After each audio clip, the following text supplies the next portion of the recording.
Il avait bravé la boue, le froid, la faim, la mort.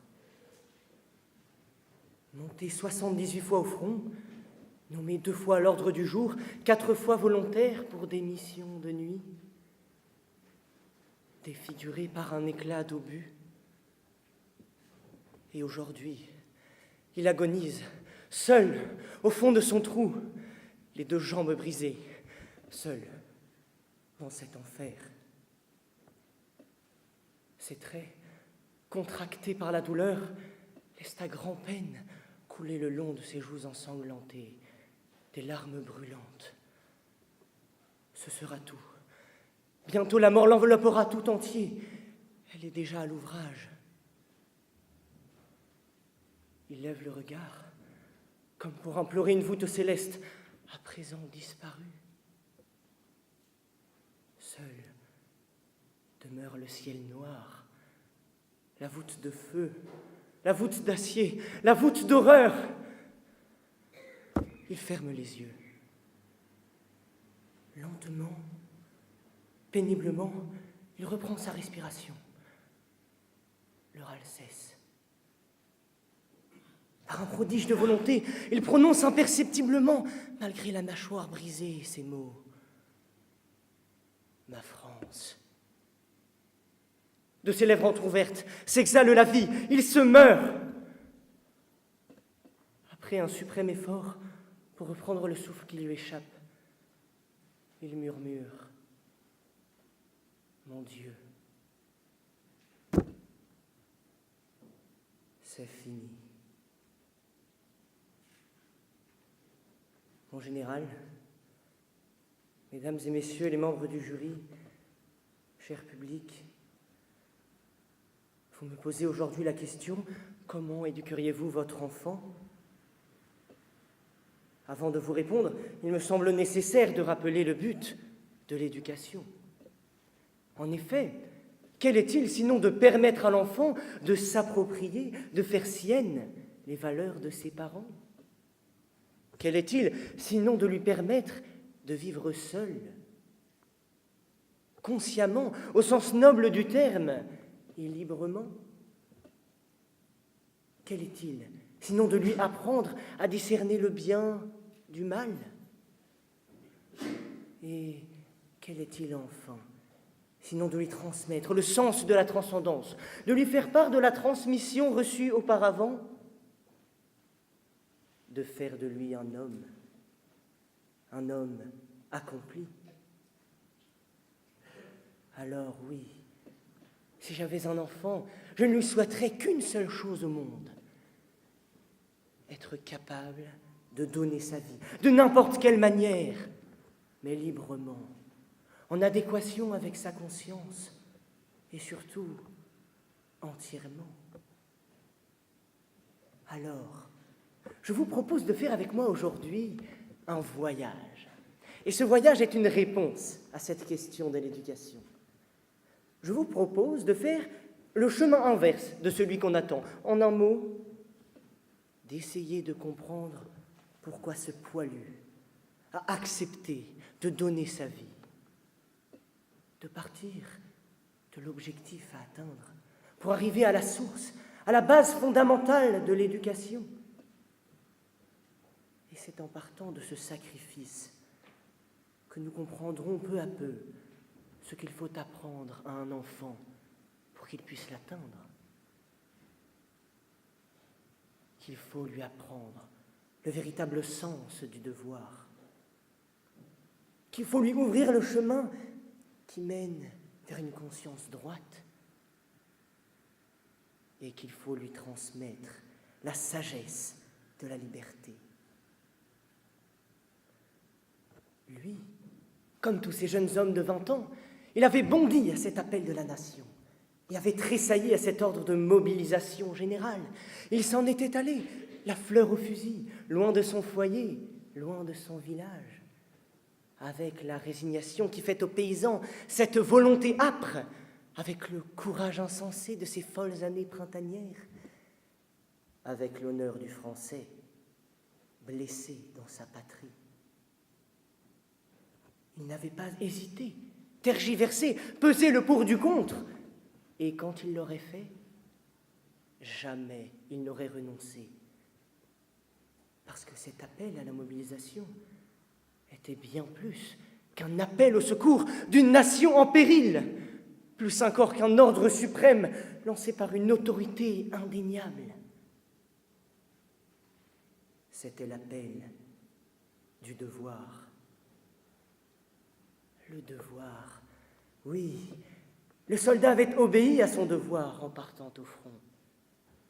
Il avait accepté le sacrifice par sens du devoir, par cet idéal haut et noble qui entraîne avec lui le courage, la volonté et l'honneur.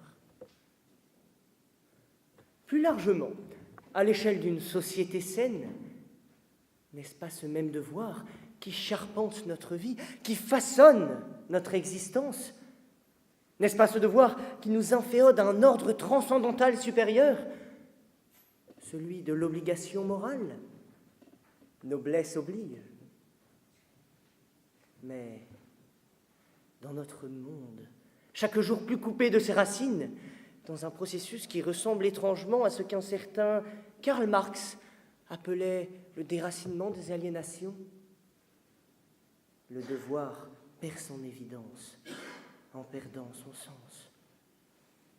Le devoir est au contraire de cette idéologie ce qui nous rattache à nos ancêtres, à notre terre, à nos compatriotes, par un lien sacré plus fort que la raison individuelle, car constitutif de toute société humaine.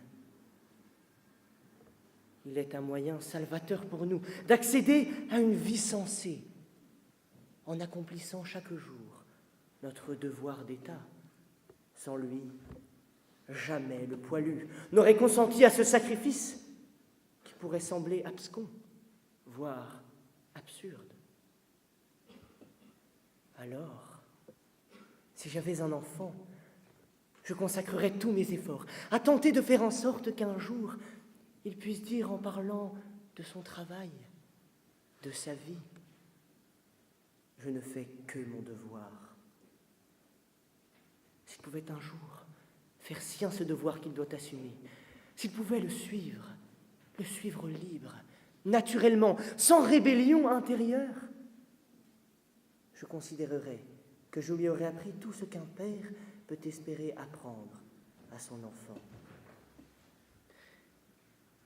Il n'est de devoir qui ne se comprenne et ne s'accepte, disait Victor Hugo, en parlant de l'éducation et de la place prépondérante que tenait celle-ci dans l'accomplissement de l'homme.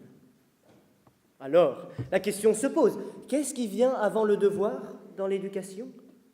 Qu'est-ce qui permet à notre poilu de faire sien ce devoir, de l'accomplir, de donner sa vie? Vous l'aurez compris, je veux parler de la conscience. Cette faculté qui est à l'esprit, ce que le devoir est à l'honneur. Cette faculté sans laquelle tout court à la perte, inévitablement. J'en prends pour témoin les idéologies qui ont souvent ravagé le monde parce que des hommes avaient mis de côté leur conscience pour ne laisser la place qu'à l'orgueil. J'en prends pour témoin le relativisme ambiant et les désastres qu'il entraîne, cette pensée délétère que rien n'est vrai ou faux, qu'il n'y a de bien plus que de mal. J'en prends pour témoin les manipulations génétiques et autres crimes qui mentionnent la matière humaine, les embryons de bonne ou mauvaise qualité, mettant simplement à bas toute éthique au nom du principe sacré d'une époque où l'expérience n'a plus de poids et où ne compte plus que l'expérimentation, au nom de la science. 6 siècles auparavant, Rabelais l'avait dit, « Science sans conscience n'est que ruine de l'âme. » Seule la conscience peut ordonner nos actions, nous guider pas à pas sur le chemin du beau, du vrai et du bien. Seule la conscience peut apporter cette paix intérieure, cette adéquation totale de nos actes avec notre âme, qui nous permettent d'accomplir notre devoir, sans se révolter, sans se poser de questions, parce qu'on sait au plus profond de notre être qu'agir de telle façon ou ne pas agir est bon ou mauvais, ordonné ou désordonné, beau ou laid, nécessaire ou superflu, moral ou immoral. Mais il est un aspect plus profond encore dans l'éducation. La clé de voûte, celle qui peut faire d'un homme le bonheur ou la misère. La liberté. Oui, je crois fermement que la liberté est au cœur de l'éducation, car sans elle, il ne s'agirait que d'un formatage dont certains prennent aujourd'hui le prétexte pour la critiquer. Loin d'être une doctrine forcée, des principes enfoncés dans le crâne à coups de punitions, de réprimandes et de pleurs, l'éducation n'est-elle pas censée donner et non inculquer? Et que pourrait-il y avoir d'autre alors à la base fondamentale de l'éducation, si ce n'est la liberté, cette faculté qui rend l'homme maître de son destin, tel le Sisyphe de Camus? Cependant, je voudrais faire ici une précision qui pourrait sembler une distinction. La liberté n'est pas, à mon sens, l'exacerbation des passions sans ordre ni loi, la capacité de faire ce que bon nous semble, d'aller où nos sentiments nous guident. La liberté n'est pas individualiste. Elle ne consiste pas en la simple règle « fais ce que voudras » de l'abbaye de Thélème. Elle n'est en aucun cas la justification d'une conduite comme d'une autre, car cette version de la liberté mène irréversiblement au chaos, à l'anarchie. Non, la liberté ne s'exprime pas matériellement, elle est autre chose. Qu'est-ce qu'un homme libre? Un homme libéré de ses chaînes, qui le retiennent prostré dans sa prison parmi les immondices. Et cela ne traduit en aucune manière le rejet total et définitif de ce qui nous rattache à notre devoir et à notre conscience. C'est en réalité l'exact contraire. La liberté est l'accomplissement par excellence de l'homme. Elle le guide sur le chemin de la vérité. Elle l'attire vers le haut et fait de lui cet homme au-dessus des autres. Justement parce que tout ce qu'il fait est ordonné en vue du beau, du vrai et du bien. Ah oui, oui, tout s'enchaîne. La liberté, la vraie, l'unique, est le socle fondamental, incontournable, indispensable. Elle rend l'homme capable de vivre libre, indépendamment du regard du monde, libre de se tourner vers le bien et d'éviter le mal, libre et heureux. Elle permet naturellement à l'homme de se tourner vers sa conscience, qui le guide chaque jour de sa vie comme une aide aussi précieuse que sincère. Et par cette liberté totale et véritable, c'est en suivant sa conscience que l'homme peut accomplir son devoir, donner sa vie de n'importe quelle façon, mais parfaitement, entièrement. Si son devoir est de mourir pour sa patrie, il le fera, car le sacrifice sera la plus belle voie à suivre.